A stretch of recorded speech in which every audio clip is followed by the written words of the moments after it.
तत्त्वदर्शनम् दुर्लभा सहजावस्था सद्गुरु कृपा विना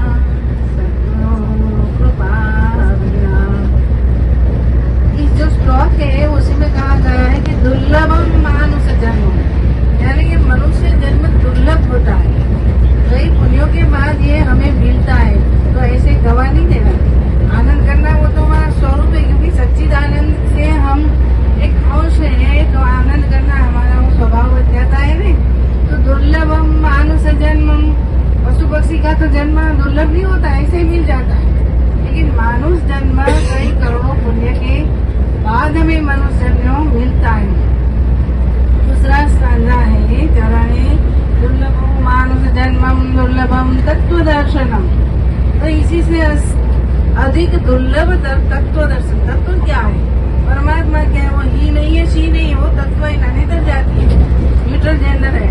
तो दुर्लभम तत्व दर्शन, मानुष जन्म मिलना अति पुण्यों के बाद मिलता है।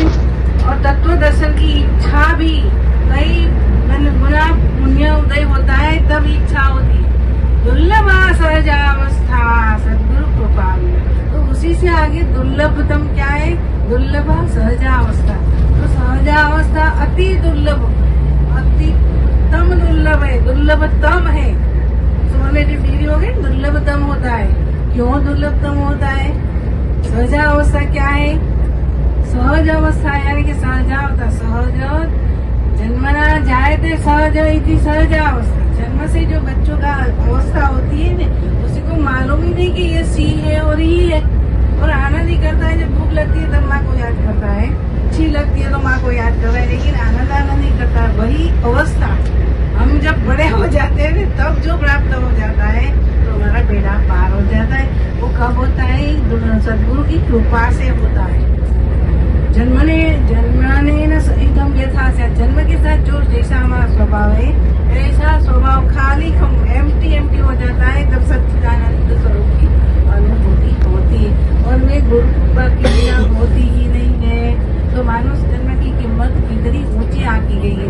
व्यास भगवान ने कहा है कि यह लोके मनुष्य से अलावा नहीं किंचित श्रेष्ठतम। मनुष्य के अलावा कोई चीज श्रेष्ठ नहीं है। तो मनुष्य जन्म में हमें जो सात्विक आनंद करते, इसी से आगे बढ़ते, सात्विक आनंद से हम रैप्चर जिसको बोलते हैं, निजानंद प्राप्त कर लेना चाहिए। ये सब तो आनंद है, वो मेरीमेंट में आ जाता है, मेरीमेंट में आ जाता है। रैप्चर बोलते हैं वो निजानंद परमानंद की बात करती है, सप्तचित आनंद की बात। सब यानी कि अस्तित्व होने की जो स्थिति अस्थि है ने, बिगनेस। और चित्त, हमारा चित्त नहीं, चित्त हमारा जो वाइब्रेशन पहला होता है उसको चित्त बोलते हैं। तो सत चित्त दो हो गए, दो कंपेनियन हो गए, उसी से आनंद होता है। तो आत्मा का स्वरूप क्या है? सच्चिदानंद स्वरूप। आत्मा सी नहीं है और भी नहीं है। That is the principle of Vedanta.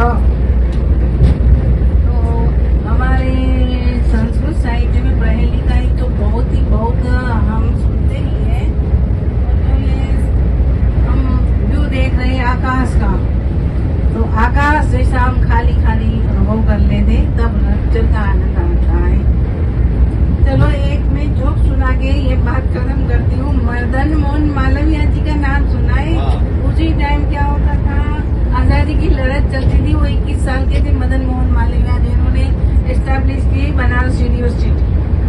तो किसी ने एक ग्रुप बनाया, वो छोटे थे तो पैसे की तो जरूरत होती है ना।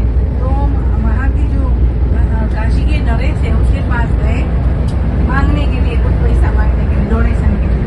तो वो तो कुछ लिखने में इतना मस्त था, व्यस्त था। तो कई बार राह देखी, लेकिन वो सर उठा के देखता नहीं था।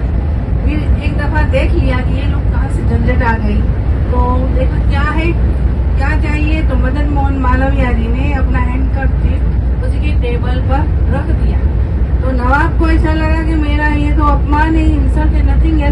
तो उन्होंने अपनी जो मोजड़ी थी ने, वो मोजड़ी उस पर रख दिया। तो वो तो ऐसे ही आस्ते से ठीक ढंग से खुशी होते लेकर गए। और दूसरे दिन न्यूज में आया कि नवाब की मोजड़ी का वो नीलाम हो रहा है। तो ये आ गए चाहिए मुझे। ये महापुरुषों की बात है। तो मदन मोहन मालवीय जी की यूनिवर्सिटी में देखी है, उसी का जीवन भी पढ़ा है, लोग ऐसे कई महात्माओं के